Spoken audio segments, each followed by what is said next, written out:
Holiness Week. I'm Sister Julia Walsh. I'm a Franciscan sister of Perpetual Adoration, and I'm here with Sister Sarah Hennessy, another FSPA sister. And Sarah, welcome to this conversation. I'd love to hear a little bit about how you decided to join the Franciscan Sisters of Perpetual Adoration. Yeah, thank you. I think when you're trying to figure out to choose a religious order, it's a big decision. And there's all kinds of factors that are going on. And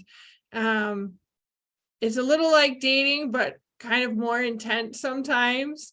And I came to La Crosse to visit the sisters many times over several years.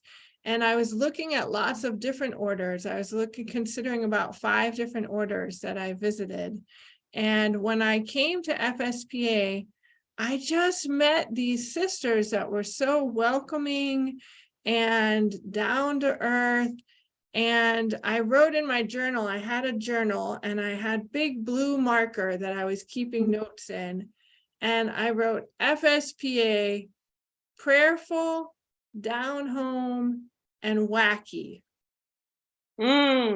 What does that mean? I know you grew up in the South, so downhome is not, a word that I probably would use since I grew up in Iowa. What's downhome mean? And how did you feel? Yeah. So for me, it's people that are real, people that really are themselves, that act like themselves, people that are genuine and authentic.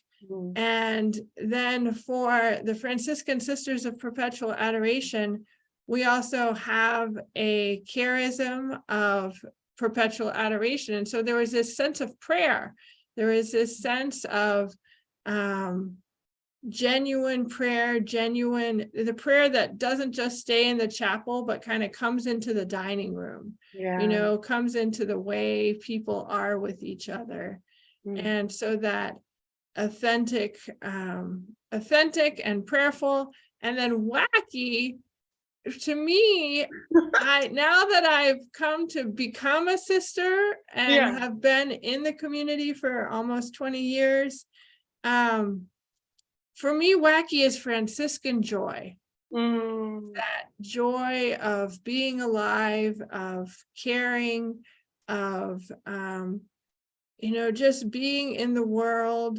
And that spark that our 96-year-old sisters have and our 50-year-old sisters have and all kinds of different things.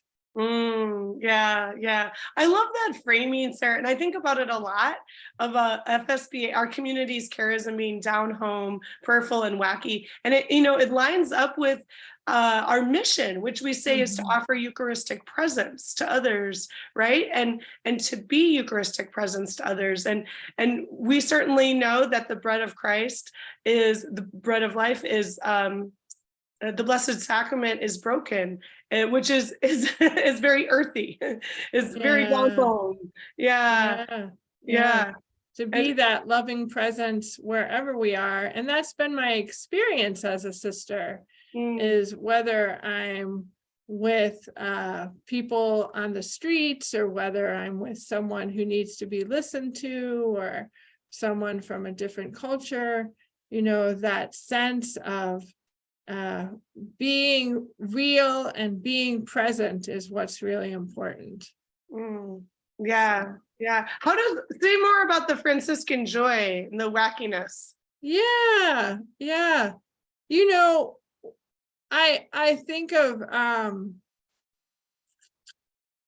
of just being with the sisters that I live with, and when we make popcorn and when we watch a movie and when we pray together, and this Saturday we celebrated somebody's birthday and we had a slender adventure and did something kind of fun together.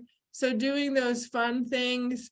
And then I also think maybe a little mischievousness, not in just in a fun way, that sense of having fun, that sense of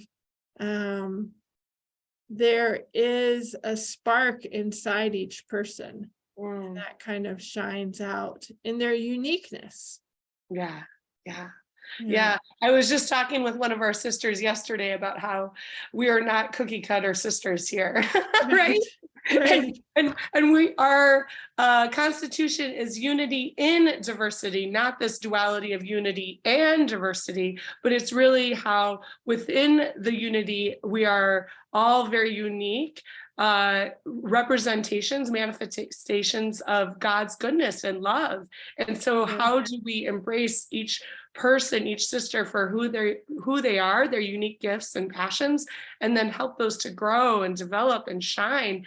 And it certainly does mean that there can be a lot of wackiness. Yeah. Yeah. And playfulness. And, you know, in our constitutions, Julia, where it talks about unity and diversity, it actually says unity of love and purpose, diversity of persons and gifts. Yeah. And I just think that sums it up so well, that we have a unity of love and purpose, but we each get to be our unique selves. That being a Franciscan sister helps me be more Sarah. Yeah, yeah, yeah. Say more about that. More Sarah. What do you mean? Yeah, more Sarah. I think, you know, I sometimes when I was looking at communities, I was like, well, am I going to have to be like other people, or am I going to stop being myself? And instead, what happens is God calls you to be fully yourself. Yeah. And as you walk into this community of women, you become more and more Sarah, more and more who Julia. I am, more and more Julia. Yeah, who I Yeah. am uniquely. And I think another one of our gifts as FSPA is to really embrace each person as they are. And the other thing I think is to just really treat each other as adults, that we are adults and we have adult relationships with each other. Yeah, that's right. Yeah. Yeah, I think we do a good job in our community life of honoring truly the dignity of each sister and who they are, and helping to uplift the sacredness of each person. Yeah, but it does mean that in the end we have this vibrant and fluid and exciting and Eucharistic and Downhome and prayerful, wacky life that we share. Yeah. Exactly. Yeah. Yes. Well, thank you, Sister Sarah, for coming on and having a conversation with me about our community, the Franciscan Sister of Perpetual Adoration. And any women that are interested in discerning with us can reach out by emailing discerning@fspa.org.